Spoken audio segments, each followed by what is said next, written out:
بسم اللہ الرحمن الرحیم۔ السلام علیکم ناظرین، آج کی اس ویڈیو میں ہم آپ کو حضرت سیدنا شیخ عبدالقادر جیلانی رحمۃ اللہ علیہ اور حضرت خواجہ معین الدین چشتی اجمیری رحمۃ اللہ علیہ کا واقعہ سنائیں گے۔ اس واقعے کو پورا سمجھنے کے لیے آپ سے ہماری یہ گزارش ہے کہ آپ ہماری اس ویڈیو کو اینڈ تک لازمی دیکھیں، اس ویڈیو کو لائک کریں، شیئر کریں اور ہمارے یوٹیوب چینل کو سبسکرائب کریں۔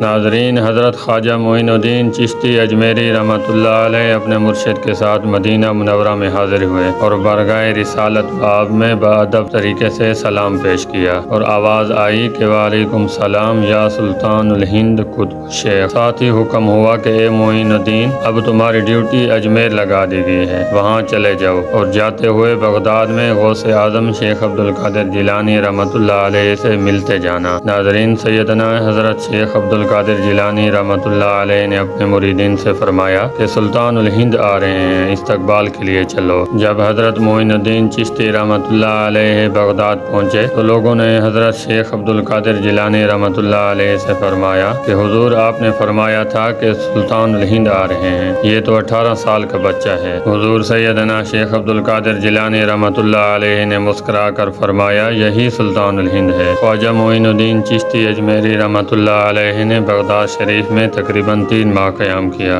اور تقریباً 58 یا اس سے زائد راتیں غوث الاعظم شیخ عبدالقادر جیلانی رحمۃ اللہ علیہ کے ساتھ گزاری۔ ناظرین، ایک دن معین الدین چشتی اجمیری رحمۃ اللہ علیہ اداس بیٹھے تھے تو مریدین کے بتانے پر جب حضور سیدنا غوث اعظم شیخ عبدالقادر جیلانی رحمۃ اللہ علیہ نے وجہ پوچھی تو خواجہ معین الدین اجمیری رحمۃ اللہ علیہ نے فرمایا، یا مرشد، آپ کے آستانے پر قوالی نہیں، میں قوالی سنتا ہوں۔ تو حضور سیدنا غوث اعظم شیخ عبدالقادر جیلانی رحمۃ اللہ علیہ نے فوراً محفل سماع کا اہتمام کروایا اور قوال بلوائے۔ جیسے سماع شروع ہوئی تو تاجدار اجمیر خواجہ معین الدین چشتی رحمۃ اللہ علیہ وجد میں آ کر جھومنے لگے۔ حضور سیدنا غوث اعظم شیخ عبدالقادر جیلانی رحمۃ اللہ علیہ اٹھے اور اپنے حجرے میں جا کر عصا سے زمین پر دباؤ ڈالتے رہے۔ قوالی کے بعد جب مریدوں نے حضور سیدنا غوث اعظم شیخ عبدالقادر جیلانی رحمۃ اللہ علیہ سے اس کی وجہ پوچھی تو آپ رحمۃ اللہ علیہ نے فرمایا، آج معین الدین چشتی اجمیری رحمۃ اللہ علیہ وجد کی حالت میں اس مقام پر پہنچ گئے تھے کہ اگر میں زمین کو نہ دباتا تو یہ بغداد ہی پلٹ دیتے۔ ہم امید کرتے ہیں کہ ہماری آج کی یہ چھوٹی سی ویڈیو آپ کو پسند آئی ہوگی۔ اگر ہماری ویڈیو آپ کو پسند آئی ہے تو اس ویڈیو کو لائک کریں،